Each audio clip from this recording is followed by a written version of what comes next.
Hyderabad Basheerbagh press club లో all India BSNL OBC ఉద్యోగుల సంక్షేమ సంఘం సమావేశంలో ఆర్ కృష్ణయ్య ముఖ్య అతిథులుగా పాల్గొన్నారు. దేశవ్యాప్తంగా ఓబీసీ ఉద్యోగులకు పదోన్నతులు కల్పించాలని, బీసీ మంత్రిత్వ శాఖను కేటాయించాలని కృష్ణయ్య కేంద్ర ప్రభుత్వాన్ని డిమాండ్ చేశారు.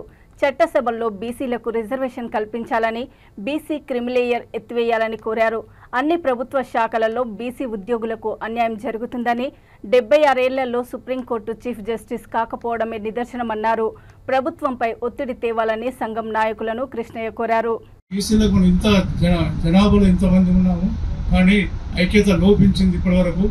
ఈ రోజు అది ఐక్యత మనకు ముందు కనిపిస్తుంది. కాబట్టి అందరూ కూడా ఒకటవ్వాలి.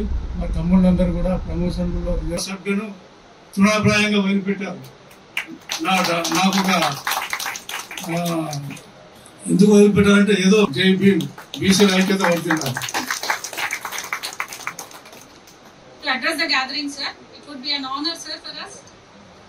కృష్ణ గారికి, ఫౌండర్ ధర్మరాజు గారికి, ఈ కార్యక్రమానికి వచ్చినటువంటి ఉద్యోగులందరికీ పేరు పేరున బిఎస్ఎన్ఎల్ ఒకప్పుడు ఏకైక సంస్థ, మునాపల్లి సంస్థ అది అని ఇది అని చాలా 90 సంస్థలు. మీరందరూ బిఎస్ఎన్ఎల్ కాపాడుకోవాల్సిన అవసరం ఉంది, పెంచవలసిన అవసరం ఉందని చెప్పి మీ అందరికి నేను గుర్తు చేస్తున్నాను.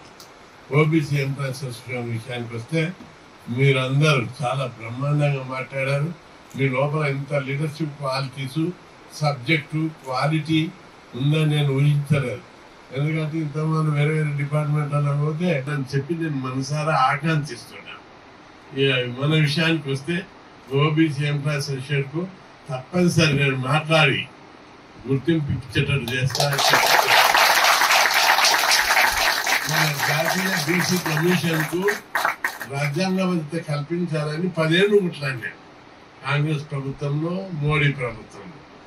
మోడీతోటి ఓ రోజు అన్నా 18 డిమాండ్ ఇచ్చిన మోడీ గారికి ఇచ్చి మాట్లాడుతూ నాకు ప్లాన్ ఉన్నది మన సోదరులు అన్నట్టు ఖచ్చితంగా ఈ కేంద్ర ప్రభుత్వం కళ్ళు జరిపించేటట్టుగా ఈ ఉద్యమాలు చేద్దామని చెప్పి 76 ఏళ్ళు అయింది స్వతంత్రం వచ్చి. మనకు ఇది ప్రజాస్వామ్యం. ప్రజాస్వామ్యం అంటే ఏంటిది? అన్ని రంగాల లోపల బీసీలకు విద్య, ఉద్యోగ, ఆర్థిక, రాజకీయ రంగాల లోపల మన మాట మనకు దక్కాలి. మనమందరం భారత మాత ముద్దు బిడ్డలం. విదేశ పుత్రులంగా అమెరికాకి రాలేదు, చైనాకి రాలేదు, పాకిస్తాన్కి రాలేదు, ఆఫ్ఘనిస్తాన్కి రాలేదు. భారత మాత ముద్దు బిడ్డలం. మన సాంప్రదాయం ఏంటిది? భారత మాత ముద్దు బిడ్డలకు అందరికి సమాన వాటా కల్పించాలి.